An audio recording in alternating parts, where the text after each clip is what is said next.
Good morning. So a few months ago, you all were invited to nominate your peers for the David K. Winter Servant Leadership Award. And today, I get to award, with all of you, the two recipients for this year's award. The David K. Winter Servant Leadership Awards are named in honor of Westmont's longest-serving president, Dr. David Winter, who served for 25 years as Westmont's president. You've undoubtedly seen the statue of Dr. Winter and his wife, Helene, just outside of Winter Hall, which is named in his honor. Being a leader is hard work. It takes vision, courage, integrity, competence, but being a servant leader in our culture is rare and, I'd argue, desperately needed.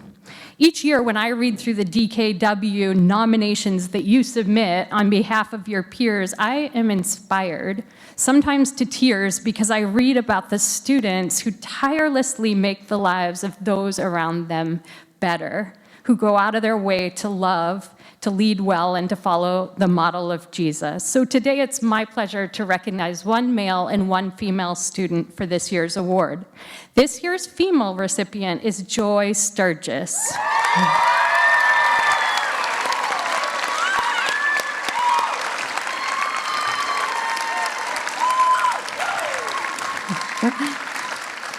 Joy is being recognized for her leadership as a spiritual formation coordinator, a college choir chaplain, and section leader, an orientation team leader, and a ministry intern. A faculty member who nominated her said, "Joy's presence radiates to all around her." Perhaps that's because she's almost always singing something. But more than that, I believe it's because she embodies a deep love for others and a life devoted to following Jesus. She sings and laughs in a way that invites others to join. She smiles and offers hugs wherever she goes. She's a listening ear to many of her peers, even when she herself is swamped with work. A staff member said, "Joy is faithful, encouraging, responsible, a servant, and an authentic disciple of Jesus. She's well respected by her peers, and she finds ways to serve them.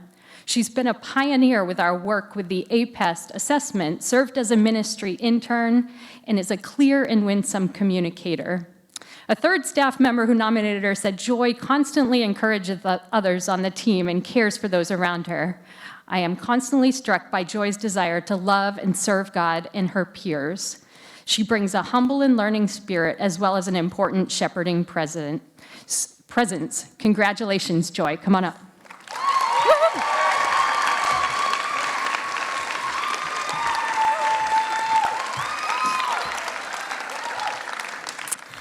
Hi, everyone. Thank you, Angela. Thank you, guys. I'm Joy. I just wanted to start off by saying what a true honor it is to be receiving this reward. I'm so humbly grateful for everybody who nominated me. And I just wanted to say I wouldn't be here today without everybody else in this room supporting and encouraging me in ministry and in leadership. Which ties into what I wanted to talk today about servanthood. We could say a lot of things about servanthood.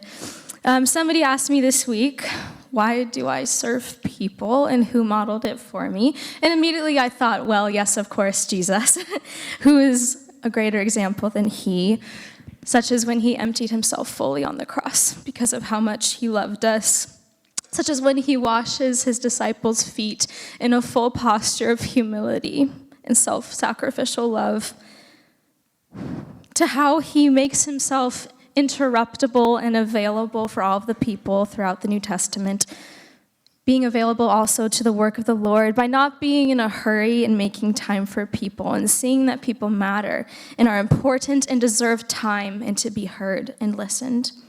He weeps and raises Lazarus from the dead. When the woman touches him, he turns around and calls her beloved daughter.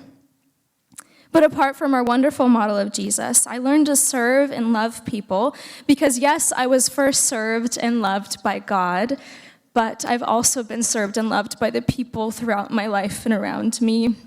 From my parents, my teachers, mentors, friends, peers. You've all shown me that I matter by making yourselves available to me, by caring for me, by encouraging me, by being interruptible when I need you and I call on you. How crazy is it that serving somebody can be as simple as just making yourself available and being with somebody? And because others have done this for me, and I have felt loved and seen, I strive to do the same unto them and unto all. God, our beloved Abba, loves us so much, and he loved us first, and has given us so fully unto all of us that I too want to give back to my community and to others, to see people with kingdom eyes and to show them that they too are worthy of love and worthy to be served. By the grace of God and all glory to God, he's able to work through me and everyone else to serve others. And I thank you, God, that is by your work and your strength alone, for I am imperfect and I fail constantly at this. But guys, what good news is it that God is able to work through all of us? And I've seen him work through so many of you guys. So many of you guys could be standing right where I am today. He works through anyone who says yes, is willing to empty themselves, to sacrifice, to be interruptible, to serve one another with love and selflessness. So thank you to all of you guys who have modeled Jesus to me because you first loved and served me.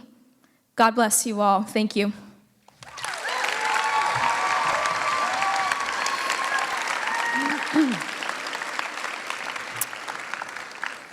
Just a quick note before I introduce the male recipient. We, thanks to Student Life, are going to have some donuts after chapel to celebrate. So,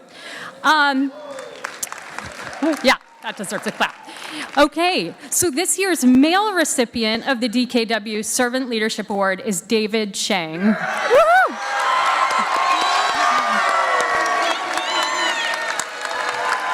Yay! David is being recognized for his leadership as an RA, a WCSA senator, an OT member, and a ministry intern at Montecito Covenant Church.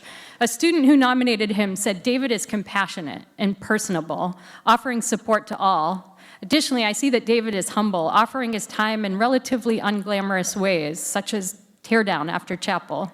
For this, I believe his character is true. His actions are not showy, not meant to impress, but rather he's a standout person by the way he lives. A staff member said David is joyful, intelligent, and winsome. He's a faithful follower of Jesus. He's interning at his church where he's helped develop a league for local children. He goes out of his way to encourage me. Finally, another student who nominated him said David actually knows everybody's name on campus. Not just students in his grade or in his classes, he knows everyone. David is intentional about knowing people well. I think he has modeled Paul's message of hospitality in a spiritually gifted way. So congratulations, David. Come on up.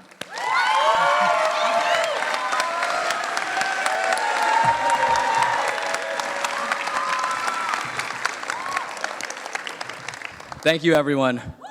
Thank you so much. I am incredibly grateful to receive this honor. To be counted among so many of the great leaders at Westmont is humbling, and I want to specifically thank the Winter family who have given so much to our community. Thank you, God. Thank you to everyone who has been part of this journey, from family, friends, and to you all, the student body. Know that I am here because of you. You have each made me a better leader and a better person. When I first arrived at Westmont, I was an optimistic individual searching for who I wanted to be. Walking up the long hills and roads of campus, I met kind-hearted people and began to build deep relationships. When elections drew near, I was encouraged by so many peers to run for senator. With everyone's persistent encouragement, I chose to take a chance which led to my service as senator, a role where I've been able to cultivate community, hear everyone's voices, and be part of a great mission, to bring our campus together. Togetherness, unity, that's what Westmont needs, what our country needs, what our world so desperately needs now more than ever. We are told that we can't make a difference, that nothing matters, that what we do right now won't change what lies ahead. I want you all to know that change is possible. We can make a difference. What matters is right in front of us. What we accomplish today can lead us to a better tomorrow. As Martin Luther King Jr. once said, everybody can be great because anybody can serve. We can each serve and bring about change through our everyday actions. I truly believe that. Change is as simple as greeting people with a genuine smile. Change is as simple as having conversations, being truly open to understand peers with different views. Change is helping our neighbors. It's serving and looking after one another as Christ did for us. Let's be that change. Let's be the optimists. Let's rise together. Thank you.